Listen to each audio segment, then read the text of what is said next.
Welcome, everyone. This is week 3 of the Unreal Engine Fortnite Edition workshop, learning all about game design, specifically inside of Fortnite, and going through the basics of learning how to make your own Fortnite map. Uh, we went through introductions the last 2 weeks. We have no new faces in here today. Jaylene, welcome. Good to see you. No new faces in here today, so we're going to skip right over this so that we can get to the meat and bones of the session today. Uh, as always, what to expect. Just as a quick reminder for those of you here and those of you watching the recording, we are not professionals. We're not trying to teach you how to make the most professional looking maps. Our whole goal of this workshop is to teach you the basics of Unreal Editor for Fortnite. We want to focus on a few key things each week, not go overwhelming and do too many things at a time. And overall, our goal at the end of the day, after next week, which will be our final week, we want you to be comfortable enough with the fundamentals, with the basics, to go out and make your own map and have some fun within Unreal Engine and um, you know. Get creative, honestly, at the end of the day. This really shows what you can do and allows you to exercise that creative thinking inside of yourself. So, with that, April 15th goals, just a few. Last week, we were working with that barrel quite a lot, right? This week, I think we're going to be working with that exact same barrel, but looking at adding visual lighting and effects to that barrel. And again, the barrel is just the start. You can do this with any of the props within Unreal Engine and within Fortnite, right? We also want to teach you how to add a post process effect and create a cutscene, which is going to be super, super, super fun. And then finally, just get you feeling a little bit better about your map themes with the added elements, right? So we only added the barrel last week. If y'all had time to mess around with it between last week and this week, you may have added a whole lot more, right? So we want you to feel even better about that after today. But that'll do it for me and the yapping. I'm going to stop sharing my screen here and let Dustin take us away. Absolutely appreciate it, Robbie. Let me get my screen going here for everybody. I did take some time to upgrade my barrel just a little bit based on what we were talking about last week. Last week, we just made this simple shape as well as adding the color and showing some of the dimensions of the barrel with the inset and everything. You'll notice that I did put the wood look on them, just like the video that I shared from the UEFN website. So you can go back and review some of that to get this material added if you're interested. But I wanted to make sure that we were starting with what they had originally. And this is what we're going to be doing today. So, like, obviously, I added the texture. We're going to be adding the lighting and the visual effect of the barrel kind of being like on fire on the inside or having a fire on the inside. With that, that's what we're going to get started with first. And then we'll kind of move into the cutscene stuff, which is going to be a little bit more intricate. Adding the visual effects to the barrel is not going to be bad at all. So if you have UEFM pulled up, you want to make sure to get your project that you have been working in online and everything. Once you've done that, you should, in theory, have your barrel. And if you don't, again, pretty easy to put in there. Just make sure you revisit that video under the modeling tools and everything like that. I'm not going to quite go that far into it because, like I said, the sequencer section does take a little bit of time to explain. But if you have UEFN open and you have your barrel and everything going, what we're going to do is add the light source first. So you're actually going to go up here and it's going to say place actors. It's just this little cube with the plus sign on it. And it's going to give you several different options under this menu to be able to add. Again, we're just going to go with under the lights, and then we're going to select a point light for this particular project.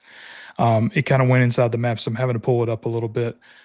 Basically is going to provide some lighting. So like you see the inside of the barrel right now, you see the wood. Um, I'm going to place this light actually over inside the barrel and kind of lock it in place. And you see the inside of the barrel kind of lit up. So that's kind of like the first step to be able to do this. I'm going to move it up just a little bit.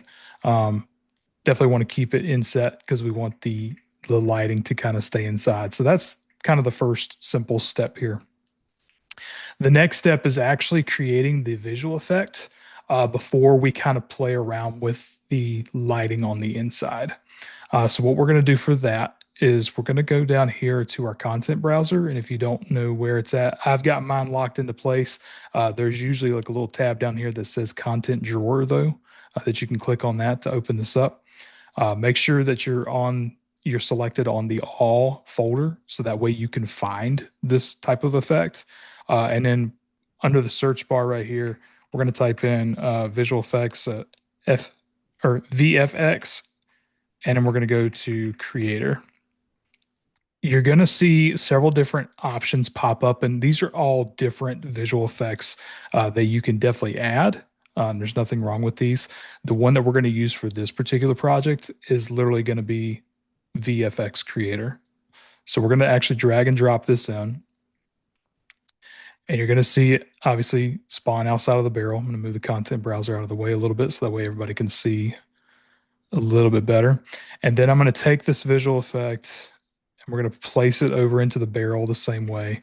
Now, what you want to do with this, we're obviously going to like mess with the settings on this a little bit, but we want to try to get it as centered as possible. So just use your vertices and everything to kind of get it where the best placement is for your barrel. And then you're going to just kind of drop it down in there around the same spot as the light. To give it that effect and everything. And again, I'm just going to kind of adjust it, try to center up as best as I can. That way we can keep it to where it's all coming out of just the inset and like not through the sides and everything. You kind of notice right now, it just looks like a few like little blurred dots and everything kind of coming up out of there. These particular clear arrows that are pointing up, that's actually going to be the direction that this is flowing. And so if those are sideways and everything, it is going to go out the side of the barrel. If it's facing down, same thing. So just make sure that you have those arrows pointed up and out of the barrel. Once we've gotten that situated, we're actually going to be over here playing with some of the details in it. So keep that visual effects creator selected. If you don't have it selected, it'll probably be the only one in your map. The one I've got two, obviously, because I've got a secondary barrel in here. But if you don't have it selected, you can find it over here under the outliner, which is where you can select anything. So find your visual effects creator, and that should bring up the details down through here. Now, what we want to do is make it like this kind of, this slow rising smoke because the fire's in the barrel, right? So again, this is going to be very, very customizable to however you would want it. If you were changing it for any other prop or any other type of visual effect that you have going on. But for this instance, we're going to use some specific settings to try to get through this. So we're going to look at the sprite size. So these little dots that I mentioned before, they call those sprites. So we're actually going to bump this up. We're going to make them just a little bit bigger. I'm going to type in 2.5 and then just click enter. And you'll notice that they immediately, changed. Everything's live and everything. So it's going to definitely change automatically. We're also going to change the duration because right now it's only lasting for about a second. So I'm going to put about 4 seconds on there. So that way it lasts just a little bit longer. Now we want to kind of make it a little bit more like a fiery smoke. So I'm going to change the color. I'm going to pick probably like a lighter orange. So like you see, I have a couple different ones. I'm going to take this lighter orange color and we're going to do a little bit more with the visual coloring here in just a few minutes. So that's why I want to pick the brighter one currently. Next, we want to change the speed of this. Right now it's set to 50. I want to actually go pretty low on this because smoke rises pretty slow, right? So we want to give that visual effect. After you do that, you'll notice it kind of just drooping off and everything. It doesn't really look like it's coming up out of there anymore.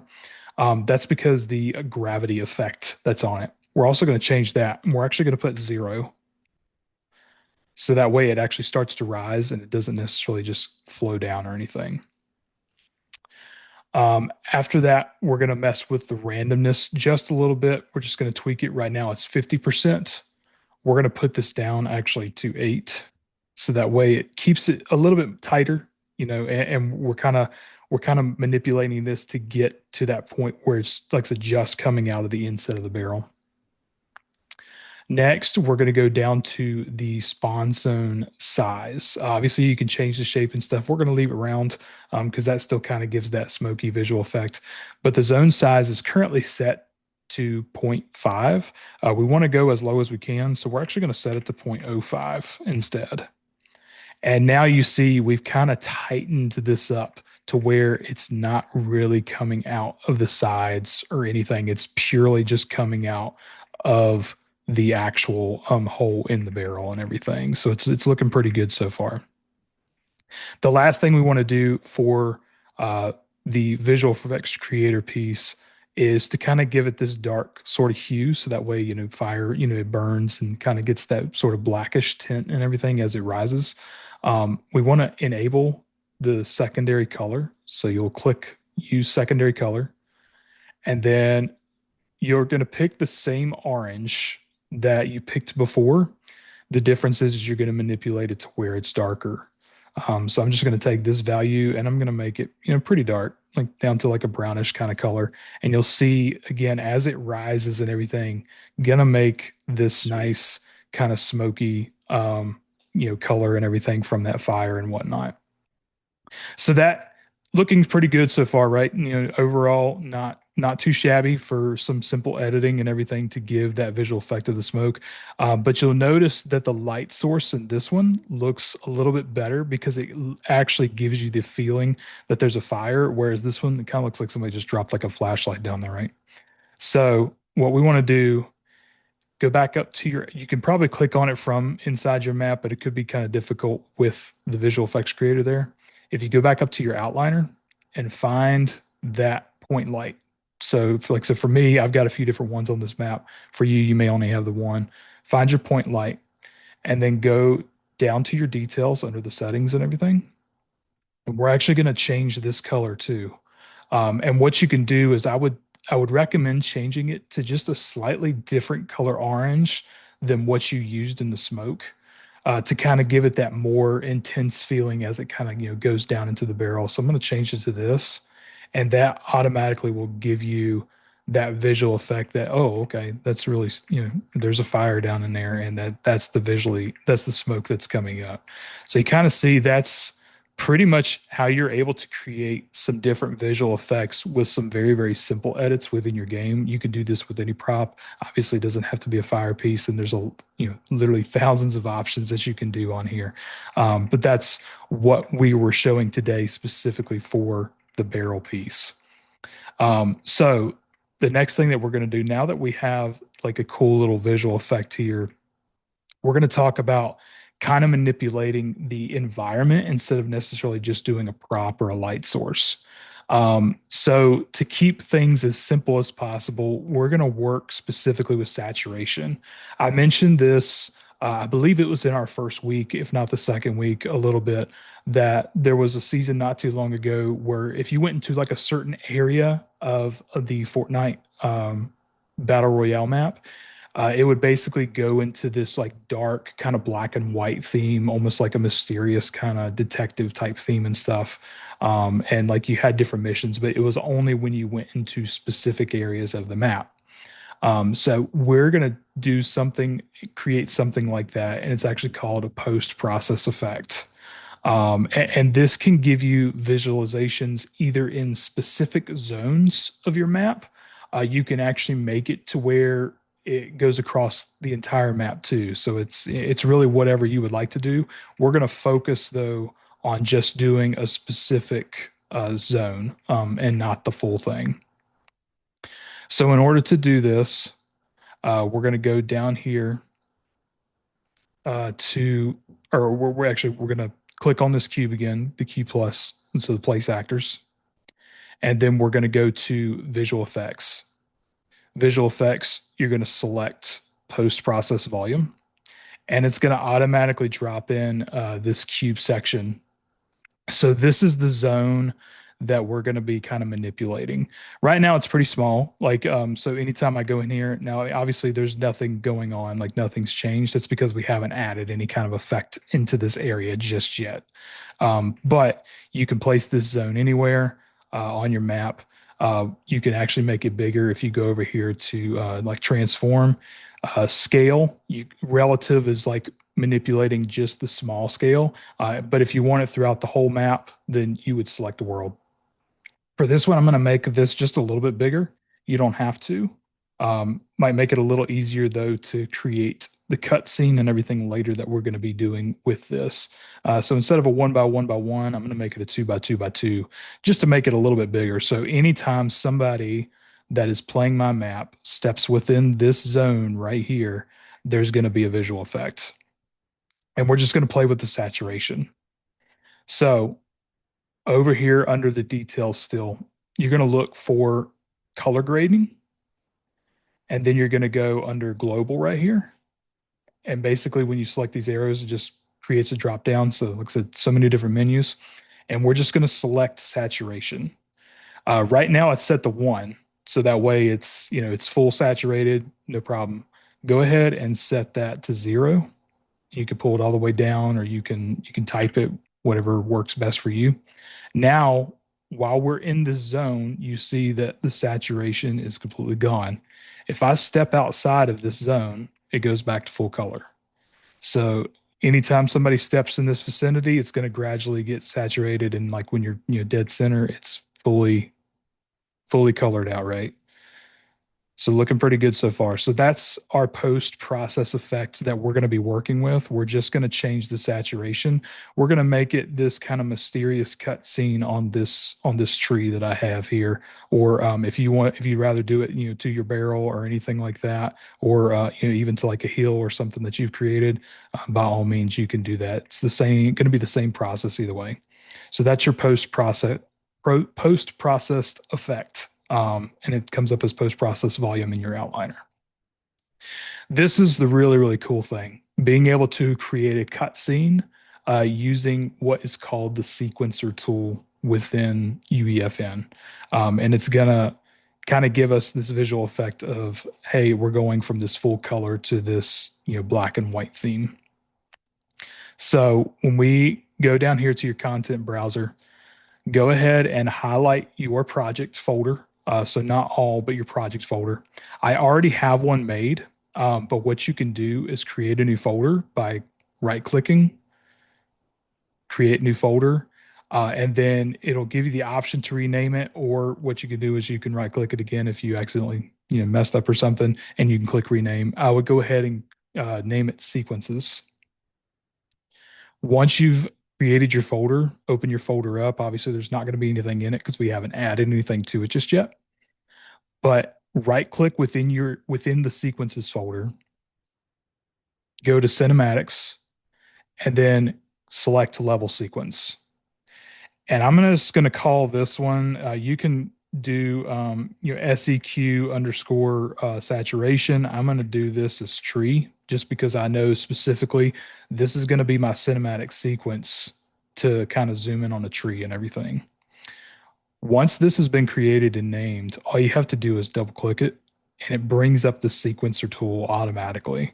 And one thing you'll notice about the sequencer tool, if you've ever used like a video processing tool, even something like Clipchamp or something like that, probably some very similar tools to what you're seeing. You got the play, the backward, getting all the way back up to the front of your video or forward, or however you want to do it, your record button and everything. So kind of some very simple tools there. It is going to automatically place your keyframes into frames per second. So it's going to default to 30 frames per second. If you want to read it like that, no worries at all. You can totally, 30 frames per second. So that's going to be 1 second for 30 frames. Two, is going to be 60. But you can change it if you want to by going to this right here. And if you would rather it show as time, which is actually what I have it set to right now, you can go to show as time and then click seconds. And then you'll notice it's already into seconds. So now I've got half seconds and 1 second to where I can see my full video sequence essentially. So what I want to do is we have to add the post-process effect into here to be able to get and manipulate it the way we want it to. So we're going to click add right here within the sequencer. And then you're going to go to add actor track. For me, it's already up here, but for the sake of the recording and for you all, you'll go to the search bar and you're basically searching for the element that you just added. So you're going to search for your post-process volume. You'll click that and it's going to automatically pull it in here. From there, you're going to click this little plus sign to add an additional track under the post-process volume. Then you're going to go to settings. And then you're going to look for this color grading global, which is essentially what we did under the post-process effect. And you're going to click on saturation. And it's going to automatically drop the saturation settings in. What I'm going to do is actually click this little arrow over to the left of saturation, and it's going to give you all the accesses. It currently is set to 0. Even though we set the saturation to 0, which is what we wanted for the post-process effect, to get the actual cinematic effect for transitioning from full color to the no saturation at all, we want to actually set the saturation back up to 1. So under details right here, it should have the post-process volume selected already because it's in the sequencer. But you're going to go over here and go ahead and type 1. You'll see that the X, Y, and Z automatically change to 1. You shouldn't have moved this at all, so it should already be on 0 seconds, so it should be at the very beginning of your sequence, of your cinematic sequence. So leave it right there, and then there's this other little plus button between these two arrows next to the saturation settings, and it says add a new key at the current time. Because we set the saturation back to 1, we want to click this, and you'll see, I'm going to move this out of the way so you can see it. You'll see these dots automatically populate on the video keyframe. And that's basically your starting point for the saturation. So the saturation is going to be at full at the very beginning of this little cutscene. We're going to go over to 2 seconds, so you can drag and drop this over to 2. And then what we want to do from there is we want to drop this to 0. So you can either drag it, you can type it, whatever works.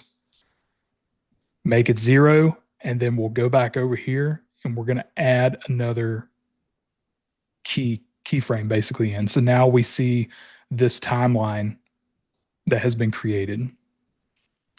So we have to be inside of this box. So obviously you're not going to see anything outside the box. The sequencer is only going to be doing this inside of this box. So right now, because we're at the end of the keyframe, we're at no saturation.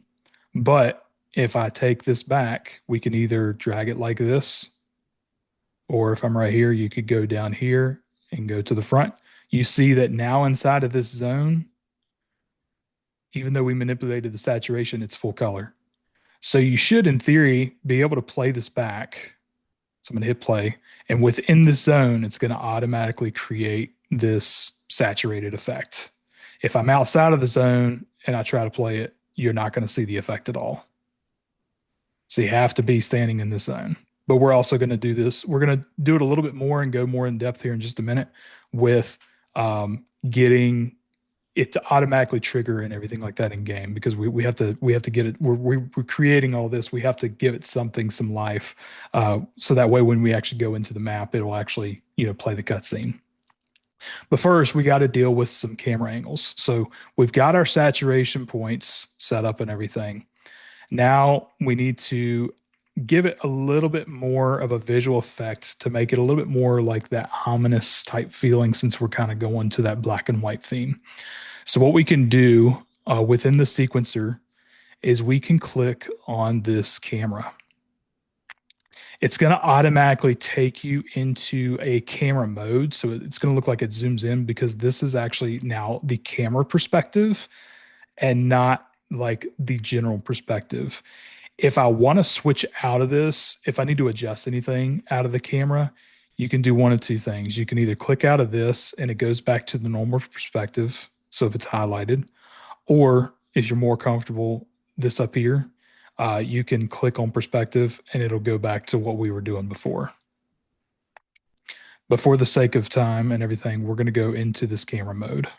So what I want to do is for my cutscene, I kind of wanted to like zoom in just a little bit, onto this kettle tree to kind of give it this ominous look, like, oh, like it's bright and cheerful, and then, oh, okay, now we're going to this, you know, interesting looking thing, like, oh, something's mysterious about it.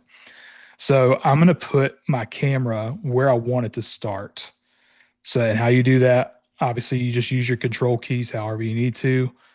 You hold that right mouse button down. You use your WSAD keys to manipulate however you want to.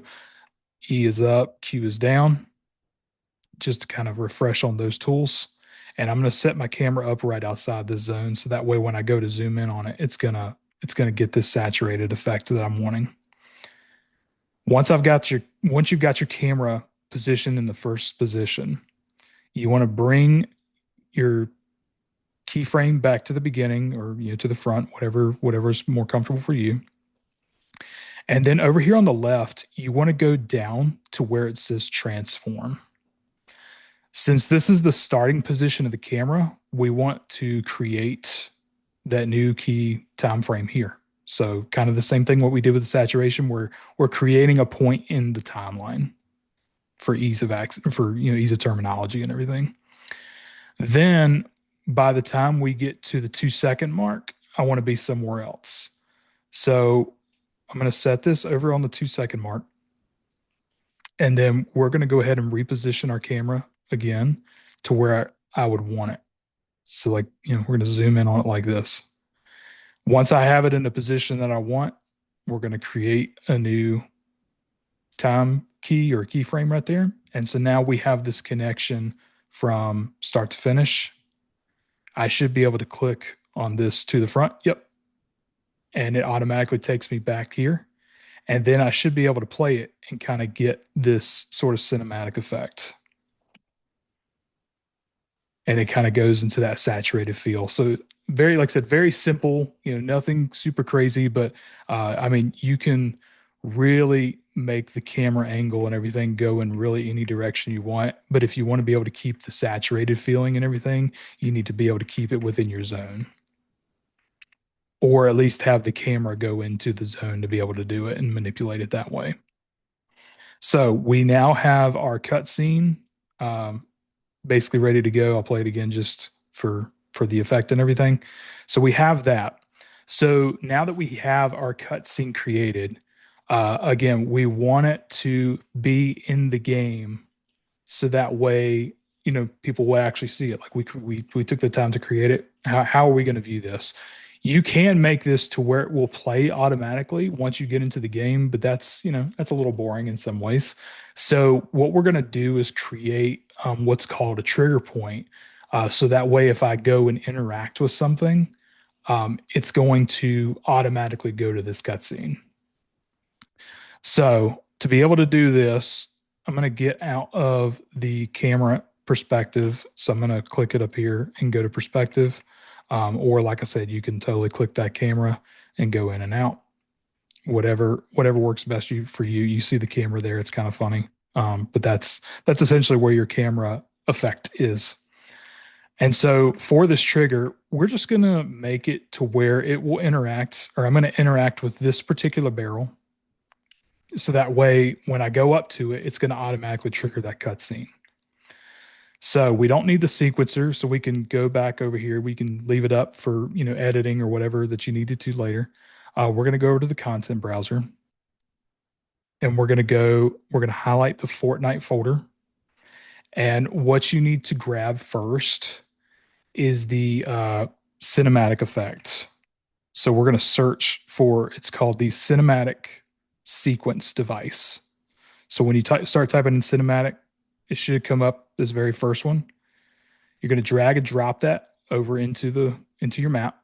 And this is not going to be, it's not going to be seen when you're playing the map. It's truly just an effect that you're placing in. That's what all the coding and everything in the background's for. And then once you've grabbed the sequence device, We can't do anything else, or actually, what we can do first is we want to be able to connect this to the sequence that we just created. So with your sequence device selected, if you don't have it selected, find it over here in your outliner. Under the details, you want to go under where it says sequence, and then this little drop down menu. When you click it, it's going to give you all the sequences that you've created. And so since this one is called sec underscore tree, that's the one I'm going to select. If yours is saturation, that's what you would select. So this is now coded to the tree sequence. The next thing I need to actually have is an actual trigger point that's been placed onto the barrel. And then we're going to tie the trigger point to this cinematic sequence, which is going to then trigger the cinematic effect that you created. So back under the Fortnite folder, you just clear that out. We're going to search. It's actually called a trigger. So you just search for trigger. There's going to be a few that's come up. The one you're looking for is this black and like orange looking device. You drag and drop it over into here. If you know what a floppy disk is, it kind of reminds me of a floppy disk, but I could be showing my age there. So with this trigger point, I'm going to place it just under the barrel. You could place it on the side of it. It's really a proximity style trigger. So when I go up to this barrel, that's what it's going to make play. There's a couple things we do have to do with the trigger because you want to make sure that it's not visually in the game, nor do you want the sound effects or the visual effects of the actual trigger. We're just hiding it within the barrel, basically. So with the trigger selected, over here under details, there's going to be a couple different things. Look for visible in game, and you want to uncheck that. Then you want to go here to advanced, and it's going to bring up all these different options. Scroll down until you find trigger visual effects and trigger sound effects, and you want to uncheck both of those. So now that we have the trigger, we need to go with the trigger is already set. The only thing we need to go back to is select your cinematic sequence device. You can either select it on the map or again in the outliner. And then we're going to find where it says user options and functions. Go to play function right here. And right now it says zero array element. We want to click add element. And then what we're going to do on this first drop down, it's going to pull all of your things up that are in your map. You want to search for the trigger or scroll to it, whatever works best for you. And then this other drop down menu underneath the word trigger, it's going to have none or on triggered. We're going to set it to on triggered so that way when I actually do interact with the barrel, it will cut to the cinematic effect that we just created and everything. So with that, this is actually already ready to go. So my trigger is now coded to this cinematic device, which is coded to what the camera angle is going to do and zooming in on this tree. So just for fun, I actually have Fortnite pulled up. I'm going to show you guys what it looks like in Fortnite so that way you can see what you created. Obviously, you want to save your content. It does auto-save a little over time, but you definitely want to make sure to save it. And anytime you go to launch a session, if you haven't saved it yet, it'll prompt you to do that because that's the only way that the effects are actually going to be in there. May just take a moment for Fortnite to pop up, but essentially I'm going to land in on one of these spawn pads. And then from there, I should be able to interact with the barrel as needed.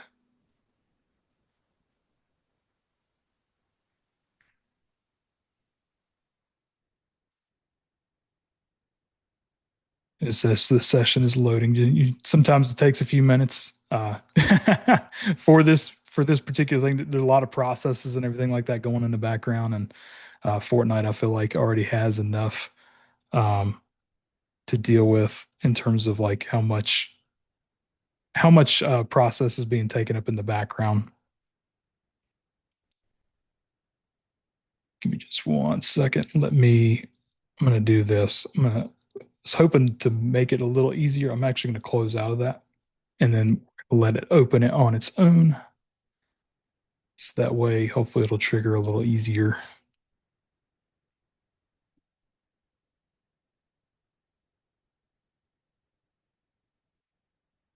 But while that's going and getting loaded in and everything, the cool thing is the cinematic effects and the visual effects that you add within the props or anywhere on the map is, as we mentioned, like within the first week and second weeks and stuff, it's purely just layering whatever your theme or your storytelling and everything like that is, whatever you're going for within your maps.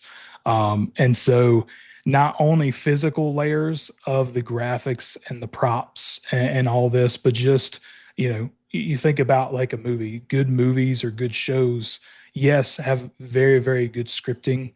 They have actors who portray and are able to showcase the emotions and everything within the script well. But it also has to do with what's going on in the background in the moment that really kind of elevates your project. And so that could be the same way with a game. I mean, obviously, there are some games that have honestly brought me to tears in some ways just because of how emotional they can actually be.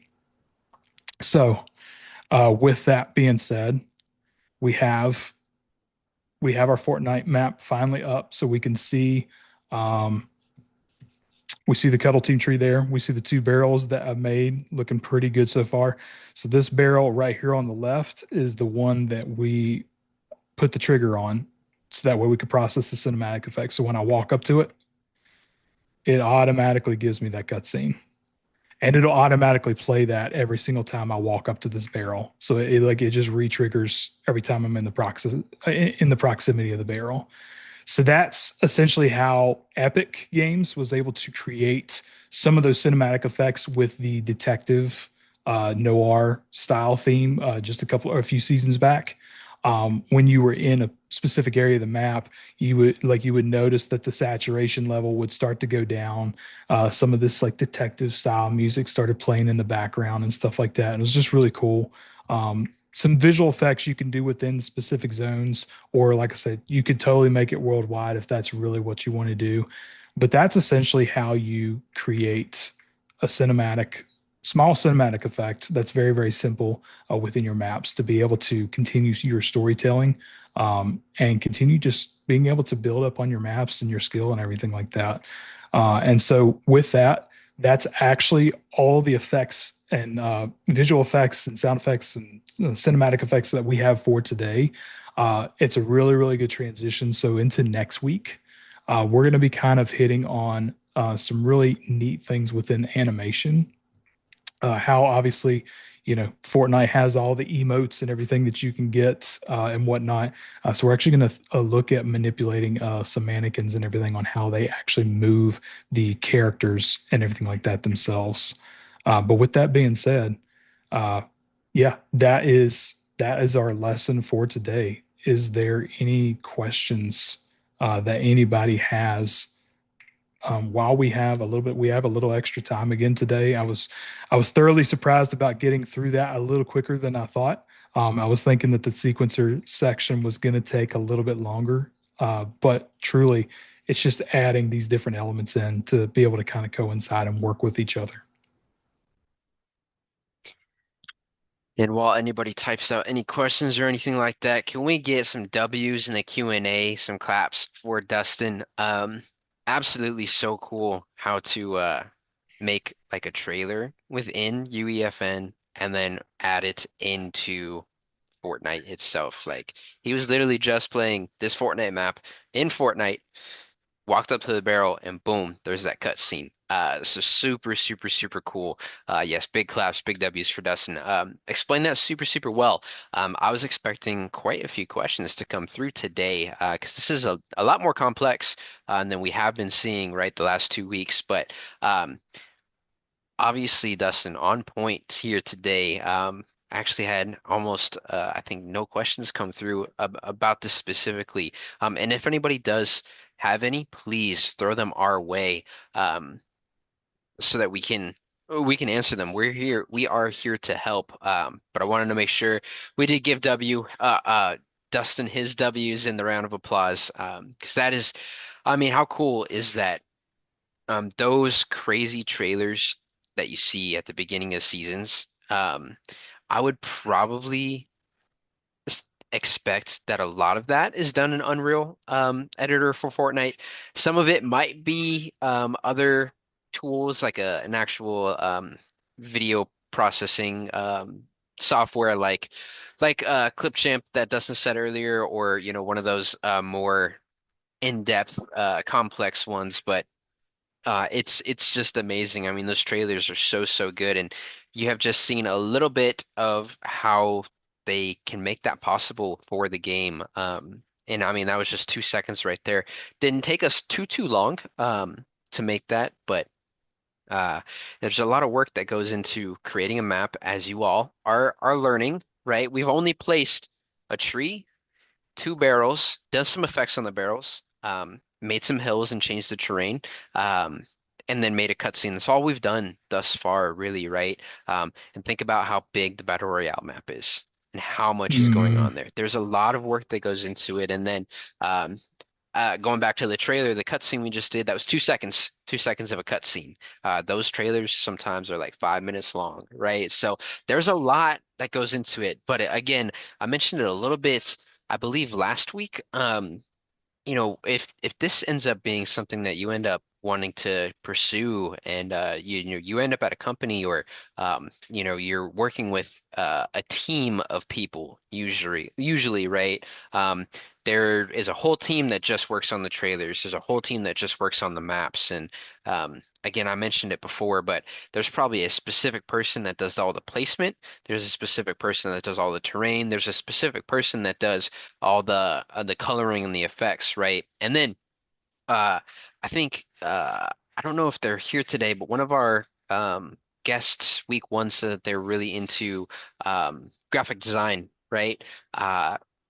And there's a person that literally just probably does the color schemes, right? Like Tilted Towers is that brownish, grayish color scheme. Then you think about Retail Row, it's a little bit more colorful, right? Right?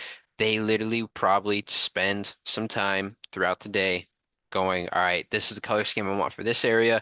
This is the color scheme I want for this area. And someone else goes in and makes it actually happen. So we're showing you guys the breadth of everything. Um, and if there's a specific thing that you really like to specialize in, you can absolutely do that too, right? Um, Big question. No, Hector just said yes. Okay. Well, ladies and gentlemen, boys and girls, that does it for us here today. Dustin did mention it just a moment ago, but next week will be our last session here together for the Unreal Engine workshop. Very bittersweet, sad to be the last one, but also happy to have gotten through all of the content. We'll be touching on those animations and making mannequins emote a little bit right next week. It's going to be super fun, super exciting. With that, I'll leave it open for questions for another minute or so. Otherwise, we will look at closing out a little bit early here. Um, and we'll see y'all next week for sure, for sure. But again, last chance, any sort of questions. Great job, Dustin. Great job. I was Perfect, ex Hector. I was excited about this. It's definitely, it's I was telling Robbie beforehand, it's really cool, like, the first week getting in here, just being able to see like what you can add and everything like that, and really what the library has, because keeping things simple as possible, making it to where you already have a preloaded map that you can add things or take away things, or even just being able to manipulate a few props from the content browser and add some terrain, really can make it what you want, and you can make it as simple as you want. Obviously, you getting into the complexity of things as well, making it the way that you want it, visually and everything like that too. So, but I was excited because the cutscene, like I used to love video editing and stuff, so I learned a little bit about that in the past. Being able to do it in here was definitely a huge game maker in some ways. And so, looking at the saturation and just being able to actually do this, like to me, it was even scary. Like getting into the game design piece, not knowing much about it, but then actually really just getting in there and doing it makes it so much more of a less of a beast to really tackle when we get into UEFN and everything. So glad you guys feel like we did a pretty good job at getting everything that we could to you. And then, like I said, we'll finish it out next week for sure. Yeah, finish it out next week for sure. Again, we're excited, very bittersweet on it. It's gonna be fun though. The animations, it's gonna be really really cool. I should have mentioned before I send it over to Dustin there, but like you guys' maps may be feeling a little bit bare, right? I mean, if you're following along exactly, we only have the two barrels in the tree. With now learning about the cutscenes and stuff, especially with if you're a Star Wars fan with those Star Wars preloaded maps in Mm. UEFN, like you could potentially go into a preloaded map and walk through. I think Tatooine is one of them. You could make a little walkthrough cutscene or trailer of Tatooine, right? And like Star Wars fans would go nuts for that. And it's all within Fortnite, within UEFN. It's so cool. It's so cool.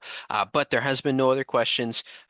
So we're gonna officially close this out here. We will see you all next week, Wednesday, same time to finish off this Unreal Engine workshop. Thank you so much for being here today. Thank you for following along. Thank you for being awesome. Can just totally make a movie for sure at that point, Hector, for sure. But we'll catch you all next week. We hope you have a great rest of your Wednesday. Have a great rest of the week. Have an amazing weekend. We'll see you later. Take care.